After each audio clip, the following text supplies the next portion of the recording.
I just had that heat rush, and that feeling you get sometimes. So I was like, fuck this. And I jumped in my car and I just drove straight around to his house. It's still kind of a haunting one when I think back to that whole thing. It's sort of not something you ever want to tell someone's mother. It was his ex-partner and myself that were first on the scene. I remember saying to Jono, he coming back for the wake, and he said, nah, I've got to go do tally. And I said, how the fuck are you going to do tally after going to one of your good mates' funerals today? No one thinks less of you for dealing with a mental illness, and just talk about it. That's right, yeah. There's great organisations out there that can help. There was a real tide that moved after that around, mental health, and it really started to become quite a big discussion. I just think that's one of the most important couple of sentences that's ever been on TV. You're not in the game of providing solutions, just provide a shoulder, provide an ear, provide a hug. When you're in that hole, sometimes it is impossible to move. And it literally just can be a discussion and a change of scene that can make all the difference. You don't get a long time on this planet, so you've got to try and try and make an impact and be a good person, and you can ultimately affect and try and help someone if you can along the way. Gareth, welcome to the Brave and the Wild, mate. I appreciate you being here. Thanks for having me, mate. I just want to make a quick note before we start this episode that we are going to discuss topics around suicide. So if that is something that you're sensitive to or will affect you, please listen to this episode with caution. So mate, I appreciate you being here. What's been happening? It looks like you've been hunting based on the stag head behind you. Oh yeah, that was from the most recent success. Yeah, so every year we have a raw trip that we do down south generally, and around sort of Wanaka or Haast, and managed to knock over a good one this year, which is always good. It's not through lack of trying. I generally come home empty-handed, but you've got to be in it to win it. Yeah, that's a ripper, that one. If you're listening to this and not watching, jump on YouTube and have a look at the video.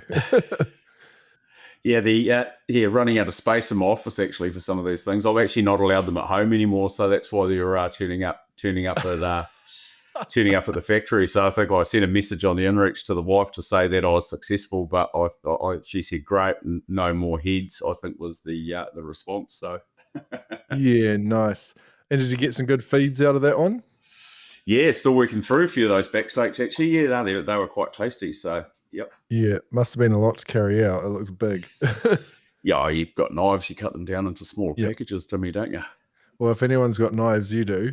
So just for some context, Gareth is the owner of Victory Knives, and I met him through my other project, which is actually called Eat What You Kill, which is actually where this brand, The Brave and the Wild, was sort of born out of. And that is a community all around wild food and the sourcing of and community. And the mental health side of that is what you're listening to now, the Separated Out brand. So Gareth was, from the very start of Eat What You Kill, a huge supporter. He's been a great mate and has numerous times offered support and products to help Eat What You Kill and the community especially grow. So very privileged to have you here. And this episode actually goes back to your start in business, doesn't it, Gareth? And that I met you through business. So I thought that might be quite a fitting place to start because you are a very successful businessman. So I'd love to hear more about that. Yeah. I mean, I'm not good at taking plaudits too well, but very successful. No, I mean, but yeah, absolutely. I'm obviously the owner of Victory Knives. I've ended up talking to you today. Obviously, we've had multiple long discussions over time, Tim, and you sort of suggested it'd be good to get me on sometime. And I heard what's great about the Brave and the Wild podcast and how you've been rolling it out is you've got a really good variation of guests, and obviously it's about coming from a whole lot of different angles too, because it's there's no limit to really this space when you use the broad term of mental health these days. So thanks for having me on board here. And business is obviously what pays the bills and creates the opportunities to go out and enjoy yourself and fill your cup with the stuff that you like doing. Absolutely. I couldn't agree more. So going back to your start in business, you've led Moa Beer before Victory Knives? So before Victory, I was at Moa Beer for 9 years. Obviously working for, at the time, it was a publicly listed company with mixed results, and obviously working for a whole lot of stakeholders. So kind of had the goal that I've been doing a reasonably good job, in my opinion, and in my career in business, but wanted to kind of, give back to myself with that. So took the brave call of putting it all on black and mortgaging myself up to the hilt, and went and bought a knife company. And I hadn't owned a knife company before, but you quickly learn on the job. Yeah, nice. And it's obviously worked out pretty well for you. Well, in the time that I've known you, you are constantly busy. Yeah, I mean, it's been 7 years now, and yeah, it was a bit of a secret when I bought it. And when you're looking to buy something, I think you've got to find something that gives you, you got a genuine interest into, but also what's it missing, or what can my skill set add to that business? And previously the widget was beer. The widget here happens to be knives. They don't have a shelf life, which is great. And it was had just such a wonderful story and background and history that had kind of not really been articulated or told that well. I'm still working on obviously telling that better, but I saw an opportunity for growth, and most importantly, something that I was passionate about. So it was in the things that I love to do, which is hunting and fishing and eating meat and getting out there and enjoying social situations. So yeah, it sort of made sense to me, and here we are 7 years later. Yeah, nice. And I've visited your factory a few times now, and it's awesome to see, even in your office where you're sitting now, there's the heritage of the knives from the past, and some of them are super old. Also the culture, I think, and the staff and everything you do is basically everything's in-house, isn't it? In your factory, made and supplied around the world now. And every time I visit there, and I've done photo shoots there, I've walked around, I've spoken to the other guys in your office, and it just seems like such a healthy work environment, from the people down in the factory, hand sharpening the knives, right through to the guys up in the offices. It seems like a really positive place, because I've been into some workplaces that weren't, and you can tell. Yeah, I mean, I've always, from probably previous people I've worked for, I think culture drives everything in a business, and if you can make sure the culture within the business is right, people can choose where they work these days, or always have been able to choose. It's not a have to. So try and make the environment a good one. And we're all adults. You can have fun at work, and you should provide an environment that people want to go to, and it thrives because of people's attitudes, and that's generally the sum of a whole lot of people. And making sure you lead them the right way and open the door to let them know what they need to know in their various area of work or part of the business to be more passionate and create a better environment to work in. Yeah, and I see that extending into your customer base as well, and so much of the work you do and marketing in that is all, and Eat What You Kill is such a good example of it, that just the way you ingrain yourself in the community and community projects and supporting people like myself who had an idea to do something. And I still remember the first time I emailed you thinking, shit, I wonder if I'll even get a reply. And the reply was something along the lines of, how can I help you? Like, what do you need? And it was just awesome. And I think that's such a valuable way to build a company. Obviously, you can spend tens of thousands of dollars every year on marketing, which for a lot of companies works really well. And for you, supporting all these projects and people, I know it works because of the amount of organic content you get sent from your customers without asking them for it. Yeah, the advocacy thing had blew my mind, actually. I mean, I sort of think, how many people every day do I get posting pictures of them using their knife in various places? Almost made me lazy with doing my own content in some respects, because I feel like I owe it to them to put it up, because they've gone the effort to put to tag me. But it's amazing. Funnily enough, not long after it started to pick up some steam, I went to like a New Zealand Trade and Enterprise workshop, and they were talking about and I think the headline was how to create advocacy. And I was talking to this woman, and she said, you've kind of nailed it. You haven't done all the stuff that becomes before it. And then as we started to step through why it was happening, I was kind of like, well, I just haven't really realized I've been doing it. So yeah, I think community is everything.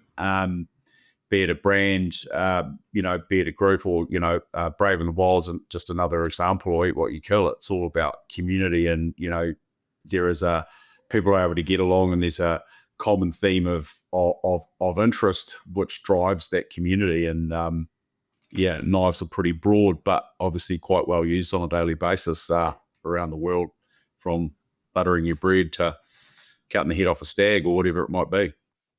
And you support a lot of the Butchery team, is that what you'd call it? New Zealand national butchery team, yeah. And so tell me about that. They literally compete in, you've just been overseas with them, haven't you, recently? Yeah, there's the World Butchers Challenge in Paris, where they had, 15 teams or 16 countries competing. So that's the team's event. 6 butchers, you got generally 2 boner breakers, 2 product people, and then the display. They get 3.5 hours and multiple bodies of various proteins. But I'm a massive advocate of supporting the young guys coming through. I think a lot of people, or historically, there was a bit of a feeling that, you didn't pass anything at school, and now you can go to a meat plant, or you can go and become a butcher. But it's great to see that there's pathways in this profession, because, they're always going to be required, and there's a hell of a lot of skill that goes into it. So supporting it's amazing, supporting the young guys coming through is really important. So try and do a bit with that. And we do some stuff with Skills for Work, where we get a bunch of apprentices come through the factory, and we show them around and sort of tell them how a knife's made and what makes a knife. Yeah, nice. And I think and like you say, butchery these days, I find it amazing. I follow so many Instagram accounts just to watch people cut up meat, and it's an art, and you try and do it yourself. Like my friend Sam, who teaches me how to break down a deer leg. That, which I think is probably on the more simple side of butchery, is just such a learning curve. So you watch these guys, especially the guys that you sponsor and partner with, even some of the home kill guys, it's just amazing. Yeah, I'm always amazed that I never get sick of it. I mean, I see a home kill guy break a cattle vest down, or even stuff you see in the plant, and there's a real art to it, and it's just like anything. You've got to put in the effort and the repetition, and all of a sudden you make something look easy, which is actually really difficult. Yeah, nice. And I think we'll come back to sort of the hunting and that side of it. Your business life, I guess, actually started a ways back in sales, didn't it? Yeah. Well, yeah, actually, I was a pre-trade mechanic, and I left my uni tech to go and get an apprenticeship, and at the time I couldn't get one, so I ended up fitting exhausts down in Onehunga at a place called Muffler City. It doesn't exist anymore. Yep. And spent a sort of short period of time there getting paid, I think it was like $5 an hour or something, driving around in a 1,000cc Starlet that I could still just hardly afford to put gas in at the time, and you could cruise all weekend on $5 back then. And then I ended up I actually cut the end of my finger off, which got replaced, or found it and got it replaced. And hold on, how did you do that? I was. It's not bad now; it's sort of come back. But I was actually pressing out the ends of exhaust and mindlessly just trying to go too fast, and then my finger ended up going into the press and pulled it out. And I was like, "Fuck, that's not what it's supposed to look like." And I remember going upstairs and talking to my boss, and I was like, got a finger in the mouth, blood everywhere, and he was this big, tall guy, looked like a guy that spent a lot of time in the pits at the Speedway. He had kind of had the big mullet, and he always had a joint hanging out of his mouth, and he's like, "Oh shit, that doesn't look any good." So I went up to the A&E, and they sort of tried to sort it out, came back down to work, and he expected me to go back to work, and I was like, "Fuck, really?" And it wasn't too long after that, I think I caught up with a good mate of mine, Johnny, and he sort of said, "Mate, you should get into sales. Fuck you, $5 an hour, and you could do it." And I was like, "Well, what do you do?" And he's like, "I sit on the phone and earn about $1,000 a week." I was like, "Sounds good to me, mate." Like, compared to what I've been doing. Fingers. Yeah, save it for your fingers. And that sort of got me up my entry into sales as a pretty young guy at sort of 16, 17 years old. And Johnny became a good friend of yours? Yeah, he was a best mate. And sort of a mentor, didn't he? Yeah, absolutely. I still, unfortunately, Johnny was as one of those people that checked out, and checked out in a time probably before mental health was really above the line from a not an advertising point of view, but how it was seen. He was the son of two doctors, and and a mantra that he sort of always sort of left with me, or said to me, is it's attitude is everything, and that's a great way to summarize really what sales is about. You can't sell or do well in a customer meeting or situation if you've got a shit attitude and expecting it to come right. So yeah. So Johnny taught you a lot about sales and got you that was probably quite a pivotal point in your life, really, wasn't it? The stuff you learned off him. Yeah, absolutely. I was just when you've got someone that makes you believe that you can do something, right? Because you're always stepping into the unknown. And I remember sort of saying, I think it was my folks were like, "Oh, what? It's mostly commission. How does that work? That's dangerous." I'm like, "Well, if you're good, you're going to get paid, and if you're no good, you're not going to get paid." So it's sort of self-qualifies in many ways. But yeah, I went up there, got involved, and me and him were sort of number one into it at the whole time, and we sort of just created this energy. You bounce off each other to deliver and compete and realize that you're actually reasonably good at something. So we were thick as thieves, me and old Johnny Butler, that's for sure. I don't know why, but I keep thinking of scenes of The Wolf of Wall Street when he starts mentoring the guy, and it's like it's a very hectic time in both their lives. Yeah, it was. But when I think back to that actual first job, was simple as it was, we managed to find rent two niches. So yeah, this is really boring, and maybe some people won't understand it. But the contract we had for telemarketing at the time, we were selling phone lines for telecom. And at the time, everyone had their EFTPOS and their phone on one line. And so if you're a dairy owner or a cafe owner or someone, as soon as someone rang you, you can put the EFTPOS through, or vice versa. So we kind of carved out a niche. I called all the cafes, he called all the dairies, and we managed to sell them all. And it was always pretty easy to go, "Oh shit, finally I got through, mate. You've been engaged for ages. Oh yeah, have you got your EFTPOS and phone on the same line?" And boom, off it went. So that was for about 6 months, and then went outbound. Yeah. And how long did you work with him for, sort of from when you met him through to obviously him taking his life? Probably good mates for about a year or two beforehand, and then worked with them. We did about 6 months telemarketing. Then we got promoted to being outbound when the market deregulated to sell electricity contracts, and we worked together then for another, I would have said it probably another 8 or 9 months. But through that, I started to notice kind of Johnny's mental health struggles start, and then that journey happened. And this is back in 2008, I think I should say, but it would have been 2008. No, actually, what am I talking about? It would have been 1999, 2000 sort of time. Pretty young. So, so way back then. And yeah, it was a real difficult one, that one, because it was hard to navigate. And I had a guy that always said to me, is like, attitude is everything, be positive, all these sorts of things, wherein he clearly had stuff happening that, like I was 18, 19 at the time. I had no real idea. And it was back in the days, harden up, mate, tomorrow will be a better day sort of thing. All the wrong advice, basically. You said you started noticing his mental health going downhill. And I just wondered if you could touch on quickly what it was that you noticed, I guess for the sake of everyone out there who's got mates that they like to keep an eye on. And to be honest, you should really, in this day and age, it's something that a lot of people, depending on how conscious and aware you are, could easily miss. It was a bloody hard one, Tim, back then, because it wasn't a thing. Like, it wasn't, there was, like, if there was no such thing as a mental health day. There was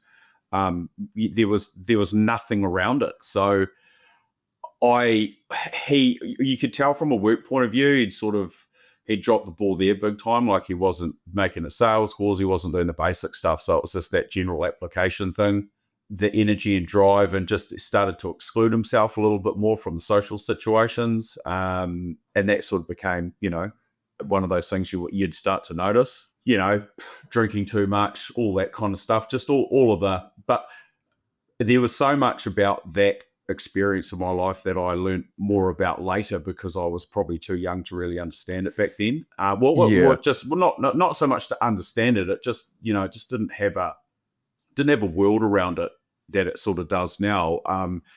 And obviously the suffering is still the same no matter when the generation was, but the people around you being tooled up and having some understanding what's happening is probably the difference. The memory and from my point of view with Johnny is the attitude is everything, and making sure that I'm successful, and I've got a guy that I feel like sits on my shoulder at times where we all have tough times and it's never perfect, is you can lean back on that and reflect on kind of the good things he said to me, or even just be thankful for the position I'm in as a result of his friendship, and keeping that memory of him being the best one about him, as opposed to maybe, and anyone that's got friends that have maybe checked out, is trying to ignore that tricky or tumultuous last 6, 12, 8 months, or however long maybe battles have happened for, and actually trying to remember before, what you loved them for, and I think he's a bit of the guardian angel in terms of just my attitude, really, as I sort of often think about as my relationship with Johnny, now, and what, shit, I'm an old guy now, so this is 25 years ago. So it's, it was hard to recall all of it, but there's definitely certain things that stand out for sure. Now, unfortunately, Johnny wasn't the only friend you've lost to suicide. After you lost Johnny, what did life look like? Did you carry on in the sales game? Yep, absolutely. Yes, carried on selling, and went overseas and did 4.5 years away in the UK, and more selling, and set up businesses and whatnot over there, and kind of dodged the tax man for long enough that I needed to come back to New Zealand, and overstayed my visa, and yes, came back to New Zealand, and got back involved with actually the guys that I'd previously been doing some work with the electricity company years ago, and that's when 42 Below sort of came about. So ended up in the liquor trade for a good 13 years of my life. I did sort of 4 years at 42 Below, and then on to Moa. So that's right. I forgot you'd worked at 42 Below. Are they still around? They must be. Bought out by Bacardi for shitloads back in 2009 or 8 or 6, I think it was. Yeah, something like that. Okay. Yeah. Nice. And how did you find the liquor game? I loved it. Yeah, I mean, I'm a social person. Yeah, I I mean, you can see over time, alcohol can be quite damaging for some people, and it's all about, again, like anything, your relationship with it. But yeah, what a great industry. Had a great time there. Did a lot of travel and got a lot of really good experiences with different cultures. But most importantly, the stuff I love, which is running sales teams and teams of people and trying to drive growth. Yeah, and I was in my happy place for sure. Tell me about Timmy, because he was a very close friend of yours, and we'll get to it, but his death sort of sparked quite a movement, especially in New Zealand. And if it's all right with you, I'd love to hear the sort of story around that.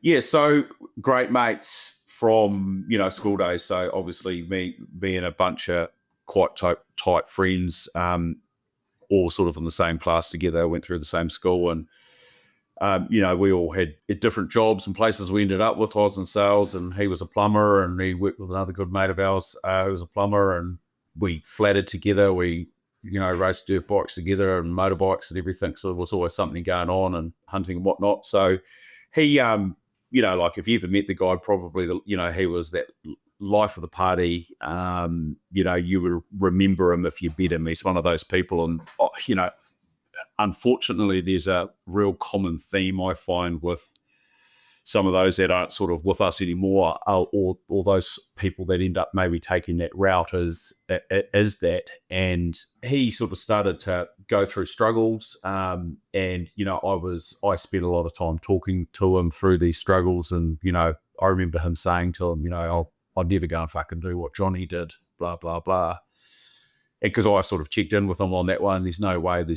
And I've sort of said this twice now at 2 eulogies I've had to give at funerals, and it's kind of the line is it's, I can only sympathise with the pain that's they're feeling, because I can step in and say something insightful for 0.1% of their day, and I walk away and leave them with those thoughts, and ultimately people probably just end up going back to that space that they were in, and things got pretty tough for Timmy, and we spent a lot of the time, and there was the depression, but it was more schizophrenia type of stuff going on where, you know, he just wasn't seeing it like anyone else was. And to try and have a discussion with someone when they're saying, nah, that's him in the photo, I can see him, and I'm going, bro, that ain't the fucking guy you're talking about. It's someone completely different. It's a stranger. And you've got all your mates saying the same thing to you, but he's seeing it a different way. It's really quite hard, you know. Like I really felt he just got this massive amount of frustration. Like he'd say to me and get really angry, like, do you fucking think I really want to be like this? Do you think I want to be like this? And of course it's, you know, wanting him to break free of it. And yeah, unfortunately, you know, back again, this was 2018, I think it was. I'm terrible with dates. We'll probably pick this up throughout. That's right, podcast, but around about. He checked out, and it was his ex-partner and myself that were first on the scene. And obviously you go through a whole lot of horrible things that happen, like, you know, having to tell his parents. That was a call I made because I didn't want it to come from a police officer. It's still kind of a haunting one when I think back to that whole thing. It's sort of not something you ever want to tell someone's mother. These things become a blur for those around when they happen. Obviously, there's, you know, it's emotional, and, you know, people have different ways of dealing with it. And I think kind of, you know, funeral happened, and there was obviously, you know, a really big turnout. And I remember saying to Jono Pryor, who's, you know, a good mate of ours, I said, are you coming back for the wake? And he said, no, I've got to go do telly. And I said, how the fuck are you going to do telly after going to one of your good mates' funerals today? He goes, I don't know, I was going to do it. And I said, oh, well, fuck, you got a platform, say something. And he said, right, you know, we sort of had this look at each other. I was like, you got a platform, or I reckon you're in a place to say something about this? And he's like, kind of sort of agreed. I can't remember exactly what the words were said anyway. So the wake happened. John ended up turning up later. He'd done his TV show at 7 or whatever it was. He turned up at 8:30. I said, shit, how'd you go and tell him? He goes, oh, I just cried on national television. I said, perfect. It was kind of what happened was, and there was a real tide that moved after that around, you know, mental health finding its way, and a lot of advocacy finding its way into more mainstream media, which was a real welcome thing, because, you know, I'm a firm believer in a rising tide will lift all ships. And I think that that was, you know, one of those key moments where a small movement had started and it made such a massive impact. And then the conspiracy theorist in me says, oh, stuff probably got shitload of hits, and so did the Herald, so they thought cool is a cool place to go with it. But in reality, it really did. It sort of cracked open into mainstream a little bit more, and it really started to become quite a big discussion. I remember it, and I actually looked it up again. And for reference, this was on the Jono and Ben show, I'm pretty sure. They didn't try to stop him, but they could see he was struggling and tried to take the onus off him to have to talk. And he actually said, no, hold on, there's something I want to say. And it was along the lines of, for anyone out there that's struggling, no one thinks less of you for talking about it. It was to that effect. And I remember thinking at the time, I knew about mental health through my own experiences and you know, friends and people I'd spoken to, but I'd never heard it really in the media, especially not on like primetime TV. So like you say, that cracked open this. Yeah, followed up by like the phone ringing off the hook to the family. There was something in the Herald the next day. There's something and stuff. It sort of kind of elevated its way really quickly to being kind of like a front page story. For good or bad, and I think for good, because you're able to make it okay for more, and make it something that's okay to be talked about, not a hidden problem, secret type of thing, you know.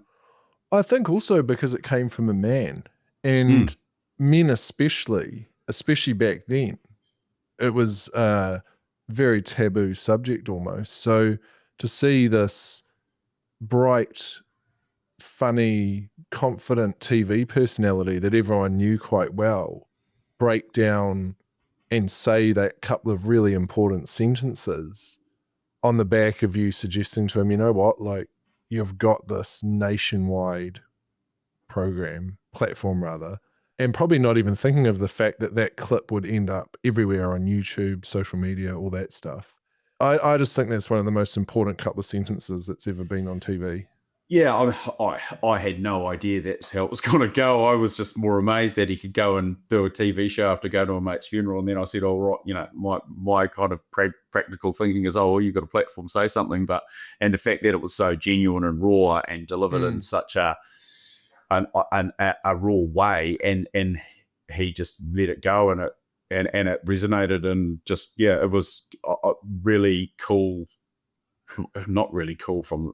Because, you know, it was shit time, but it was cool to see a movement start. And that's, again, some of my thinking is we couldn't change what had happened with Timmy, but, like, how do you try and take some positives out of, you know, a real tragic series of events? Yeah, absolutely. Just taking a few steps backwards, you mentioned when he first started really struggling, you spent time having conversations with him, and obviously as it got worse and his mind, I guess, changed. Before that happened, what were the sort of conversations you were having? As in, how did you support your mate who you could see was really not having a good time?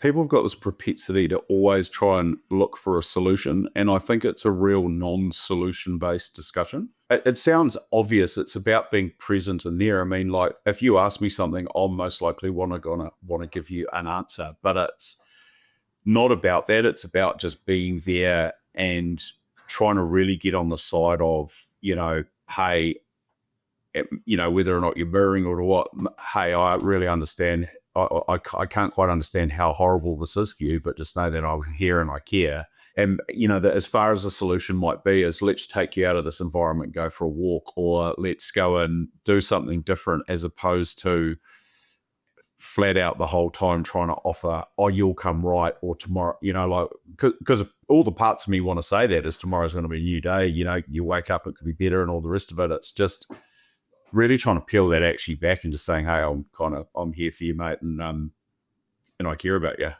As hard as that really is, because I remember a lot of my discussions with Timmy would be, it felt like a conversation on loop that even I started to go nuts over at times, because he'd keep bringing it back to the thing I was trying to get him away from.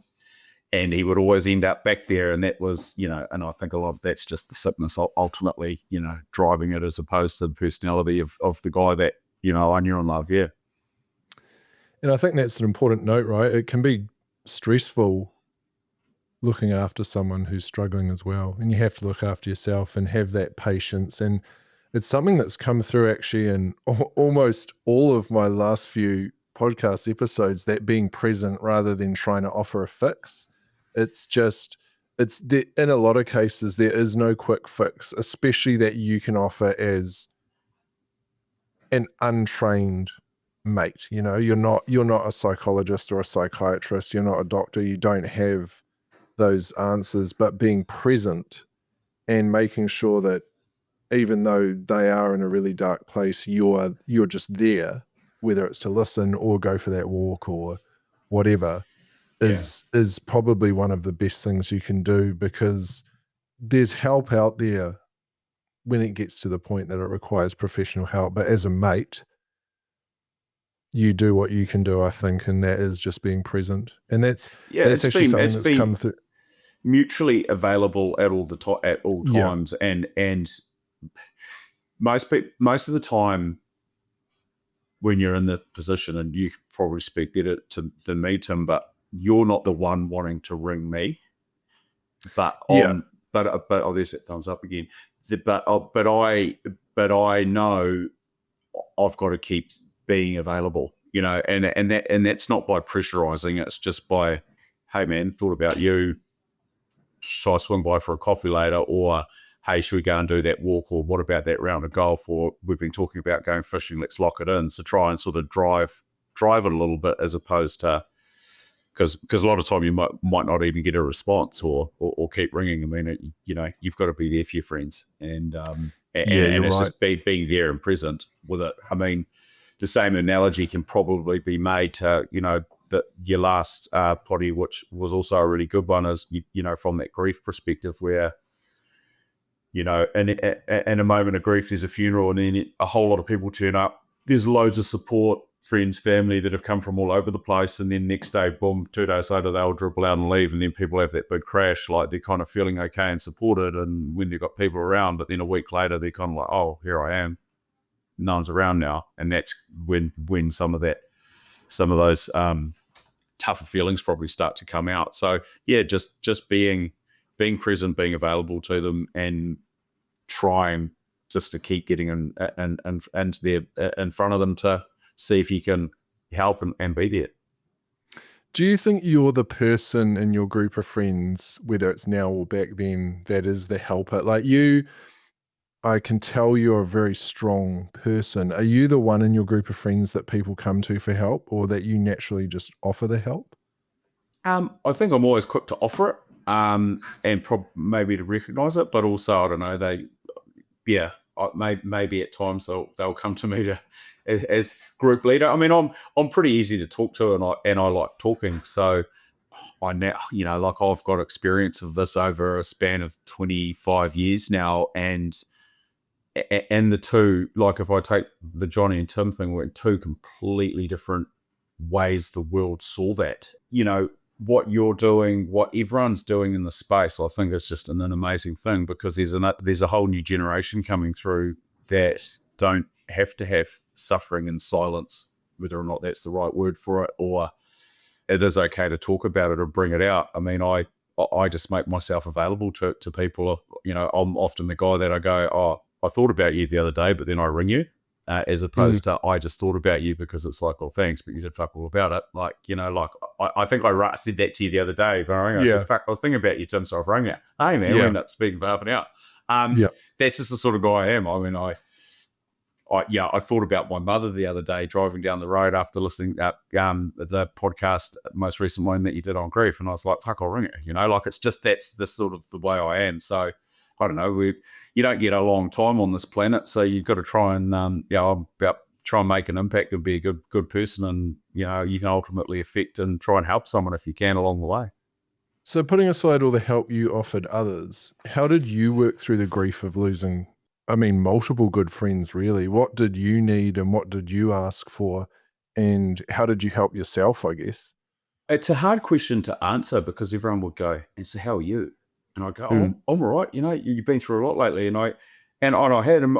I guess for me, I'm a talker, right? So I spend a lot of time trying to talk about we still do talk about Tim, about the good things about him. It's not there's this kind of, I don't know, last period that wasn't the best for people, including himself, that I delete out of having those discussions. So it's about talking about those memories and what went down. And I even recounted the story not so long ago, driving back from down the line with another friend, and the checking out conversation came up from, I think, somebody went to boarding school with, and then the Timmy one sort of played out. I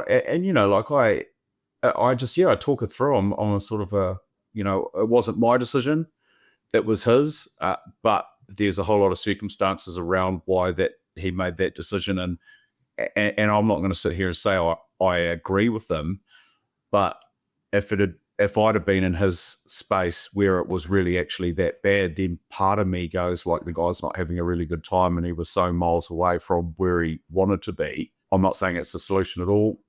Don't condone that. But I think it's just, for me, from a personal point of view, it's just, if I talk about it and get it out and I can just see it for what it is, it wasn't my fault. It wasn't his fault. There was a whole lot of stuff that ended up making that happen. So yeah, you have that, and then I don't know, it just parks its way back into the back of the hard drive on the back of the head, where you don't think about it for ages, and there's certain random things that will trigger that memory to come out, and some of them might be to do with watching a movie and seeing a scene that might be similar to the scene that he might have seen last. And you bang, all of a sudden it comes back in, and then you just sort of think it through and process it. That's just my way. I'm kind of pretty objective with it and think about it that side of things. But then out of nowhere, I got a call for another friend that earlier in the year that And as soon as I took the call and someone told me about what had happened, bang, it just gave me this sudden flooded and rush of emotion. And all of a sudden I was pulling my eyes out thinking about, like, it just unlocked something in the back of my mind about the whole thing. And I don't know, I just felt sad for the situation that them and their family was in. And that just sort of brings it back a bit. And then I don't know, just go for a walk and think it through. And, like it's not something that haunts me, like, I mean, we all are born one day and we all depart one day, and what happens in between is the book you're writing, isn't it? It's also a reflection again of the last episode with Monica about grief, that it doesn't actually ever go away. It's always there. You do forget about it at times, and you learn to live with it, and it becomes a lot easier. And then there are those moments or days where it takes you right back to, the immediate grief you had at the time. Yeah, and I've got so many great memories, and I think those are the ones that I keep, by talking about it, they sit at the front of my mind. So, like, I'll see a black plumbing van like he used to have now, and I won't think about bad stuff. I'll think about fun stuff that we used to do, like crashing bikes or whatever it is we've done. We had a whole lot of amazing experiences together. So I'll recount those. Like, I guess it's the same way for, whether, and this may come up later in the potty, but as how the memory of someone can be tarnished so greatly by the last % or two of their life, when really the 98% that led up to it is really, is what made them the person, and the legacy and the memory that they leave behind. Like, let's forget about, and, that might be relevant to dealing with, a parent with dementia or something, and you've got, you've had 70 years of awesome, and then you have 2 or 3 of quite hard. It's how do you try and delete that part and actually go back to, remembering what it is that made them. Yeah, absolutely. I think that's a very important thing to remember for everyone, regardless of how they lose someone, is focusing those memories and thoughts on the times that were really good. Yeah, why your mates, how you first met, all of those sorts of things, like recount those good experiences. I mean, and that's a lot of like what, when he was going through tough times, is what I did with him. It's trying to get him back on the page. But do you have advice now, giving everything you've learned and age and all that good stuff, for anyone who's got a mate or a partner or a family member who is really struggling? Apart from just that being present, is there any other advice you would give those people?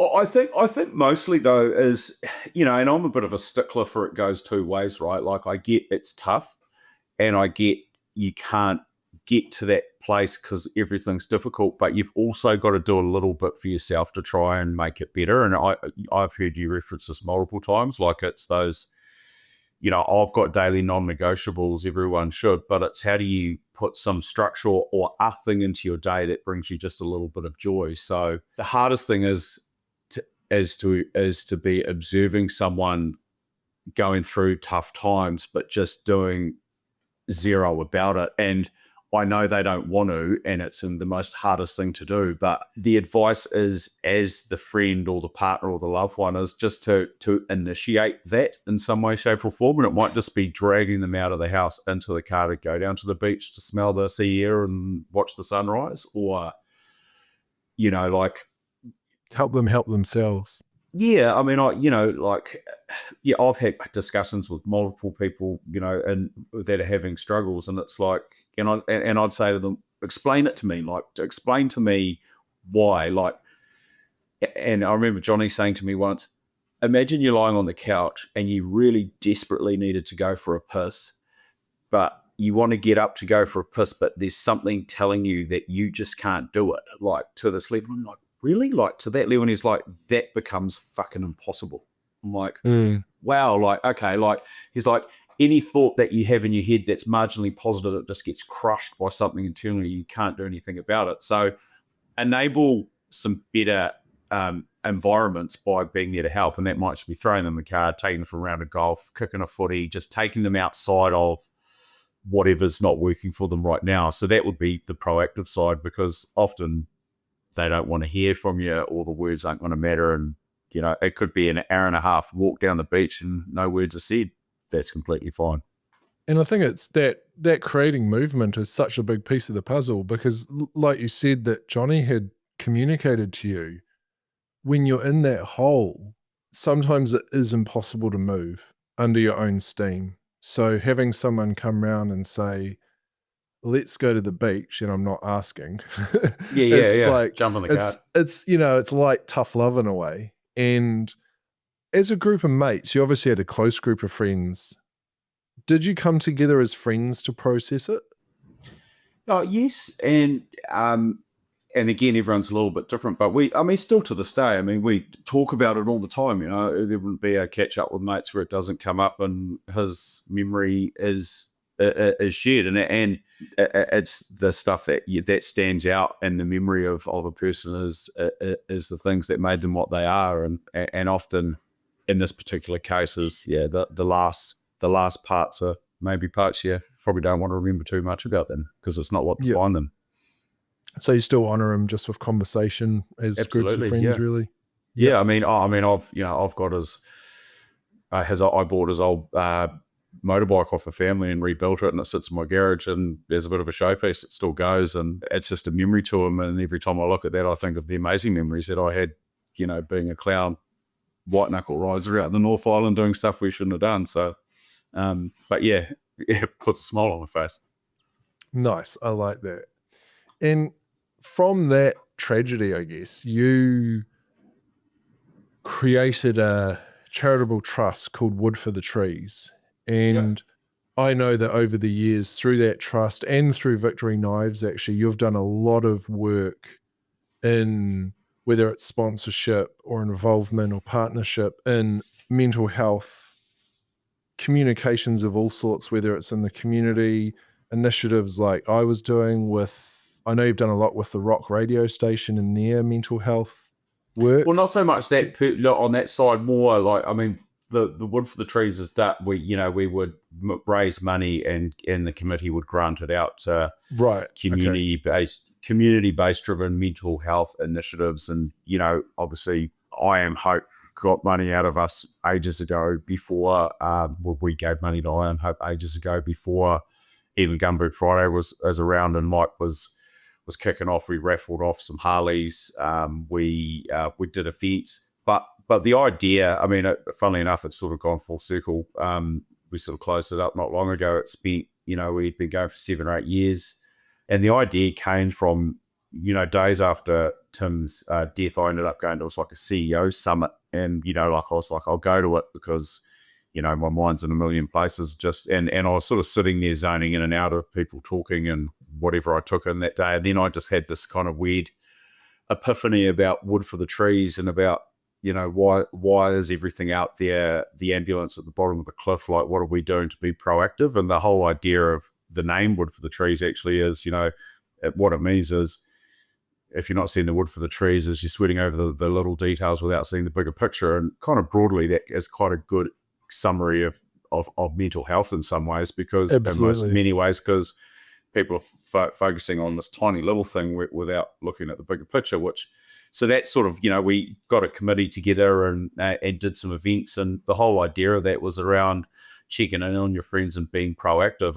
And again, a part of that, a rising tide will lift all ships type of movement of people, just encouraging discussion and asking those hard questions, females will do it straight away. Men are a bit slower to do it, but now they're doing it a little bit more, and it's not all about a tough, hard exterior. And it don't matter if you're, working on the chain in a meatworks or a hairdresser on the high street. Everyone has some problems or can have problems in that space and can have it and open the forum for discussion. So it was pretty good to, again, that was my mentality of trying to turn something very negative into a minor positive, and we were able to create a bit more awareness, create a bit of money to people that it went to. There's that I want to get it pronounced correct, Te Kiwi Mana, we gave up some funds to them who do the forces stuff for like the Navy and the Army, and they've got retreat courses and stuff, trying to educate that. So a lot of people, because the whole space is really starved of funding, right? And there's lots of really good ideas. So we by setting up through Perpetual Guardian and becoming a registered charity, we became a vehicle to be able to help, and people could, raise funds for us and then get it to the right people, and knowing that there was no administration or management fees throughout the thing. So every dollar that came in went out. And so, yeah, it was good to, and I felt like it was the right time to let it go. Probably, it was about 6 months ago, just that the space has moved on a lot. There's a lot more people in it. Well, I think that's an amazing thing to come out of that situation. It obviously helped a lot of people and gave people that wanted to help an avenue to do so, right? Yeah, and maybe there is some of the answer in that, Timmy, around like, how did I process or deal with it? And maybe there's now that I say that, there's probably a lot that got channeled through that space too, which is trying to give back. And like anyone, I didn't want to have that same feeling that I had to anyone else, or limited across the board. And that's why there's so many great people now doing so much in this space. And the more the merrier. So long as they're not doing it for commercial gain, that's when I get fucking grumpy about it. Yeah. And when the card gets overused, like if you're taking a mental health day, take it for a genuine reason. Don't take the fucking piss out of it. It's because they didn't exist when you and I were going to work back at the supermarket pushing trolleys at 16 years old. Did us? No, and actually that's a point I did want to touch on. As a owner of a big company who looks after a lot of people, is there any advice you can give other business owners for making sure your work environment is positive for people's mental health, and how to look after them when maybe they are struggling as an employee?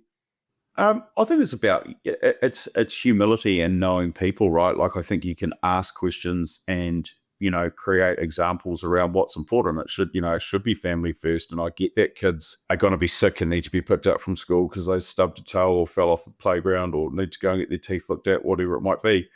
But if you can filter that down from a leadership position and say, like, this is important to me, so it's also important to you guys, like, within the rounds of not taking the piss out of it, is, you need to be there for your family and make that discussion part of your monthly staff catch-ups or things that matter. Because I've always kind of had this thing is, people choose to work here.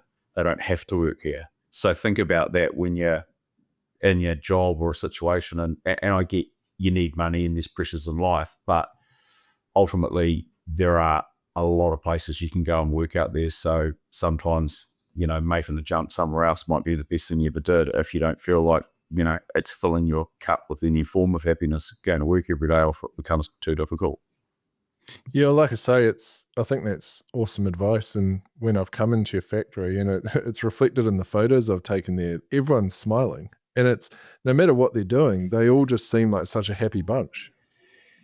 Yeah, well, yeah. I guess it comes from anyone. As I come in, I've generally got a springless step and a smile, and I try and greet people in a positive way. Like, I'm not trying to make them feel scared or it's not a hierarchy. It's like, thanks, he's here to work for me. Yes, I'm paying him for doing so, but if he's happy, he's probably going to do a better job and show a bit more care factor too. And you're a father now. I wanted to touch on a similar question. As a father, how do you instill, and because how old are your children? 9, 10, and 12. Okay. And is mental health a topic that you've discussed with them? It's probably stuff, I mean, the amount of stuff in the media and social media and that now. As a father, how do you instill in them what you have learned over your lifetime so far? Well, it's one I don't think I've got right to me, to tell you the truth. Right yet. I mean, it's a kind of work on, if I'm really honest with myself. Like, I'm always open with discussions on them when it comes up. I think my daughter said to me not long ago, she said, "Dad, you cried, when Tim died, And I was like, yeah, heaps. And, that inquisitive question from a child. Yeah. And I was like, yeah. And I was like, they say something like, well, I was like, because he was the best mate and I was really sad. Like, it's okay to cry. The world for them is really tricky. I mean, I kind of fear just the way things have changed. Like, I look back, we came from a similar kind of era. So childhood would have been sun's up, you're out in the bush playing MacGyver till the dinner bell rang and you'd come home. Whereas now kids are stuck around devices and they've actually got this massive amount of information and learnings about stuff they probably shouldn't be learning about, but just by virtue of it coming across their screen or shorts or whatever the stuff is that they're seeing, means they've got a lot more going in their head than me waking up at 7 a.m. to watch What Now, getting out the door before Praise Be started, and then, you know, going out and doing stuff with your mates during the day. Whereas now there's so much more instant gratification on a phone there. So I'm not going to sit here and say that I think I've nailed this at all. I just think it's I think you got to be there for the discussion with them, and when the right topic comes up, we talk about it. And I mean, a real good one was last week. They had that pink shirt day, right? The bully day. Yep. What an awesome thing! Like, you know, they got one of their kids come home, and I was like, oh, did the bullies turn up to school today? And my daughter said, no, he didn't come to school today. I was like, oh, that's fucking good, isn't it? You know, like, it's working. Yeah. But it's like, is that by virtue of putting your hand up that kid knows? But like, I think realistically, there's a lot more. They're a lot more tuned in emotionally to it happening now because it's something that's there. I mean, bullying just was a thing that happened at school, but no one did anything about it. It was just, that's the kid, the school bully.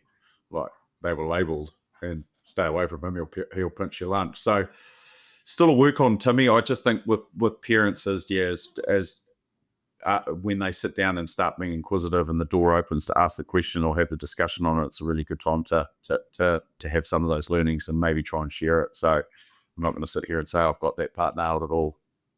No, I think that's a pretty good start, though. Just making them aware. And I think just having the open conversations that they can, when they do get to an age or a time in their life that they feel they need to talk to you about something, regardless of what it is, they know that they can come to you and do that because you have done that the other way, you know?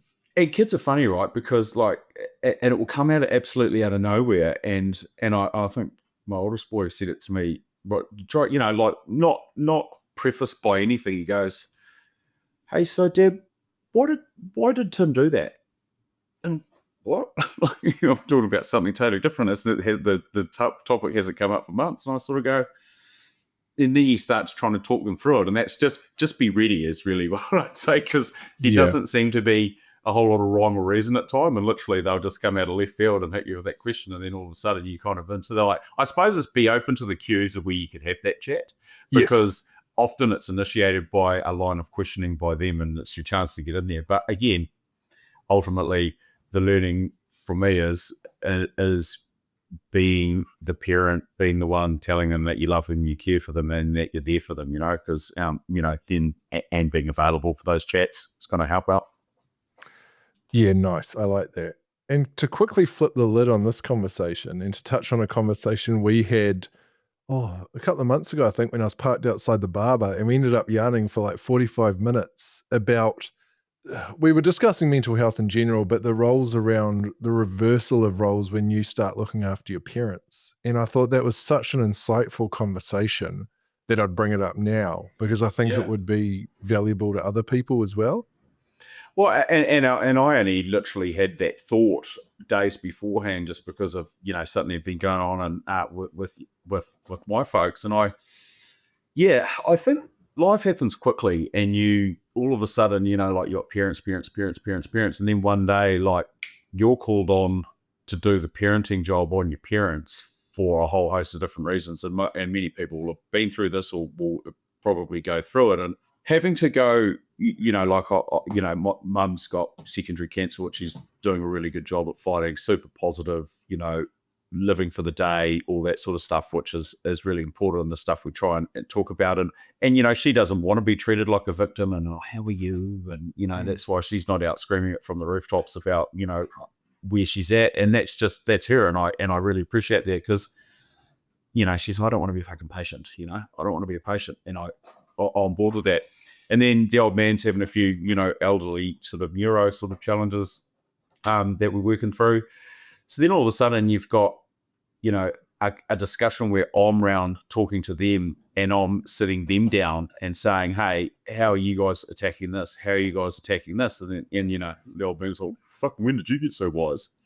There is a time, and you have a feeling where you know that you've got to go and take that leadership with it. And I'm probably speaking for many people here and saying that they've already been through this or they've already jumped into this. But when the time's right, you just got to go and do that. And yeah, it only feels like 5 minutes ago I was, stealing beers out of the chili bin at my dad's 40th when I was bloody 12, 13 years old, drinking them downstairs. And now I'm that age and we're having this discussion. It feels like 5 minutes later.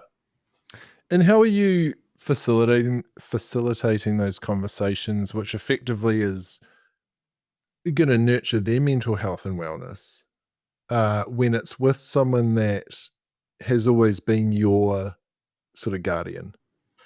It is tough because, but you're ultimately, I think when I sat down with them, I became a bit more of a mediator between the two of them, because both of them had said to me various things that about the other one's thing that had annoyed them, right? And then so you're sitting there, you're starting to mediate it, but I let them get it out, shut the other person to not do it. It's actually, but then just working through the why that is, and it's not, and it's not about apportioning blame. It's about apportioning understanding of why that is a frustration for someone or what you can do. So obviously the undertone of it all genuinely is a bit more positive and how are you helping, as opposed to sitting there and what are we criticizing? Because, I can sit around with my sisters and say, oh, we need to make X, Y, decision of what's got to happen. But we, like everyone knows, there's a times where harder decisions are going to be made. Don't try and force that to being the discussion point. It's about the now. And I think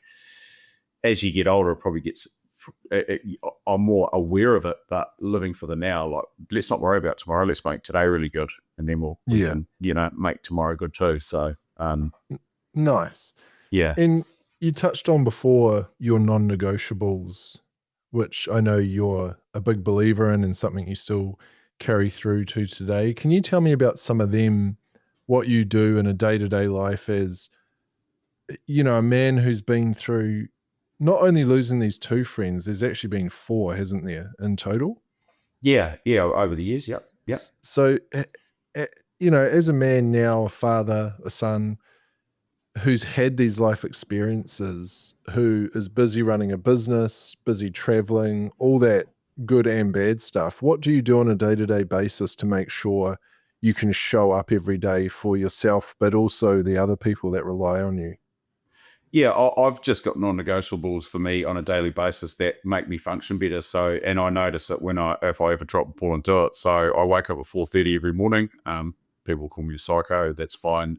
Each to their own. Some are morning people, some are night people. My wife's a night person, so it's funny. We operate in different sort of windows, but time zones. Time zones. But I'm up at 4:30 or just before 4:30 every morning. I get a walk in for about 3 or 4 Ks, and then I go to the gym. And that's Monday to Friday has to happen. And especially on a working day, I just find it gets my brain going.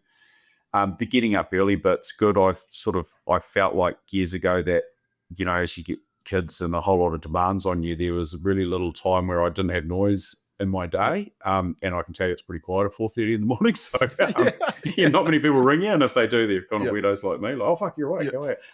But yeah, it's a chance to think about what's important, planning what are the big rocks that I'm trying to organize for the day versus little rocks. And then also you go, like anyone, I go in and out of phases. I just came back from being overseas, traveling a lot, drinking, eating a lot. I felt fat and inflamed and unmotivated.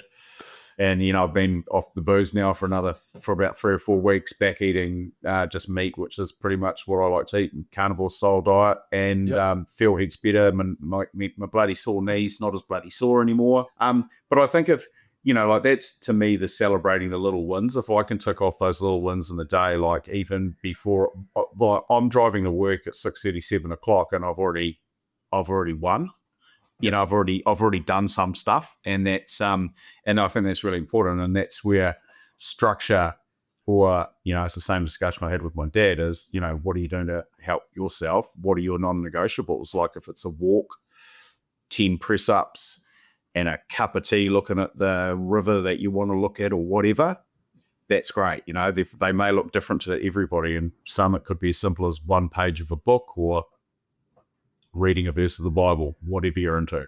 So, I think that creates structure, and it gives you that feeling of, little wins and things throughout the course of the day. That's why I think a to-do list is a wonderful thing to have, even if it's got relatively average things written on it, it's still a win. You know? So you do that every day. You have your non-negotiables, and then also write out your tasks for that day. Yeah, tasks mostly from a work thing, sort of Yep. making sure I remember, do what I say I'm going to do. I've always prided myself on that. If I say I'm going to do it, I want to do it. And, short-term memory loss can sometimes catch up with me, Timmy. So, a reminder list is quite good there. But I think, if you can win the morning, you can win the day, I reckon. And that's my opinion. If you're a night person, make sure you win the night so you can win the morning, Goes two ways. It's a very good point. I research a lot about psychology and mental health, obviously, and something that comes up time and time again is having those, even the most basic tasks that you give yourself each day, from making your bed to eating a certain way or checking in with someone. It's once you've ticked those off, it gives you that little dopamine hit of, okay, I did what I said I was going to do today. And I'm guilty of it, of making plans that are too big and too overwhelming to try and achieve on a daily basis. Whereas if you dial it right back and start from zero, and I've mentioned it in, I think, another podcast, for me, it was like, right, I'm going to get up every morning and go for a walk, whether it's around the block or on the beach, before I look at my phone. And good idea there. Yeah, it's the phone ones. Yeah, I should implement that. Well, it's because my like toxic trait is rolling over in bed and grabbing my phone, looking at the news, and then thinking, oh, I'll just check my email. And then it's, I'll just check Instagram. And an hour later, I'm still in bed working on my phone. So no good. Yeah. It's a shithouse way to start the day. So going for that walk, but now that I'm a couple of weeks into that, it's like, okay, now I can add the next thing and sort of stack those habits to create those non-negotiables that they're not even a chore anymore. They just get ticked off. And then on the odd day that you do miss one, it's actually not the end of the world, because it is just part of life.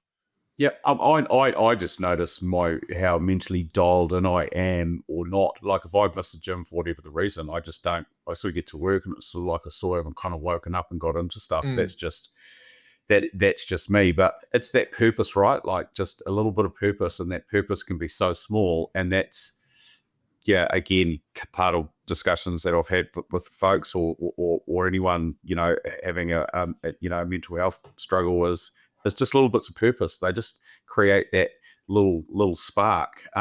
It's like if I'm feeling meh or negative, the best thing I can do is to ring and have a discussion with a guy like you, right? Like you end up getting it takes two people and energy, and all of a sudden you get off and you're like, oh wow, I'm kind of ready to go again. And ring those friends, make that effort, and you'll always be amazed at how much. It sounds bad to put it this way, how much you can suck out of someone else, but it's not so much sucking out of someone else. It's just that kind of, it's that energy of two people talking or talking about business or whatever. It's like, why having a business breakfast network's a really good idea, because you just share ideas and it gets you fired up. It's the same sort of thing. Yeah, I agree. And I'm not a woo-woo person or anything like that, but I definitely these days believe a lot in shifting energy and taking your own energy based on the people that are around you a lot, whether that's good or bad. So you have to be quite careful of that. So having witchy. Yeah, but having like you say, a phone call with someone who is just a good mate who knows how to have a subsurface conversation can actually change your whole week. I totally agree with you. Yep. Yep. That conversation we had, I think, when I was parked outside the barber, I was not having a good week that week. And actually, after we got off, I just felt, I don't know, like heard or something. And all my energy was back, and I went and got my haircut, and the rest of the week was actually pretty good. But it was just that conversation around reminding myself that everyone has something going on in their lives and everyone's busy, and, crack on sometimes. I was driving back from footy training with the boy on Thursday, 2 cars, lanes, bus, whatever. Guy didn't indicate. He didn't pull out, but once he pulled out, he just started getting on the horn, going mentor. I sort of looked out my window and he's, fuck you, at the back. And I'm like, what? He's fully road raging me. And like all of a sudden, I was like, fuck that guy. And then I was about to open my door and my son's like, what are you doing? I'm like, yeah, what am I doing? Like, don't let it affect me. Like, I was completely happy and fine before just having interaction with a complete stranger in a car that's now giving me the fuck you. Like, And all of a sudden, I'm like, don't let that ruin your day. Like it's trying to see the bigger picture. And I think you just got to, don't let it affect you negatively if it turns up like that. But obviously, go looking for it if you want it to affect you positively. And it literally just can be a discussion and a change of scene that can make all the difference. Absolutely, it's about protecting your energy, I think. Yep, sure is. And I think that's an awesome note to finish on. I have one more question for you, and that is, of this whole conversation, what would you want someone to take away from it? Having the ability for discussion to go anywhere, and to be available. Really, like the world's busy and fast paced, and everyone's busy, blah blah blah. But being available for the people that you care about, you cherish, to just listen really at times and be there. Like don't provide. It's not, you're not in the game of providing solutions. Just provide a shoulder, provide an ear, provide a hug, provide a slap on the ass, whatever it is that is going to help out. Because that's what friends are all about. And you lean on, you have your interactions with your friends and family, for the most part. We use friends as the example here, should come across positively. You should hang up the phone from talking to someone going, fuck, I feel better now, I've spoke to Tim, or I feel better now because I spoke to John, Mary, or whoever it might be. So be available. And I think that goes for everything, right? Not just talking to someone that's struggling, just trying to be a bit more open and be a bit more understanding in life in general. Like if you're going to come across someone's day, make an impact, make it a positive impact. Don't be that guy in the car pulling the fucking fingers at me. Yeah. I'm sorry. Or what I really wanted to say to him was, if you'd indicated, I might have let you in. But you didn't.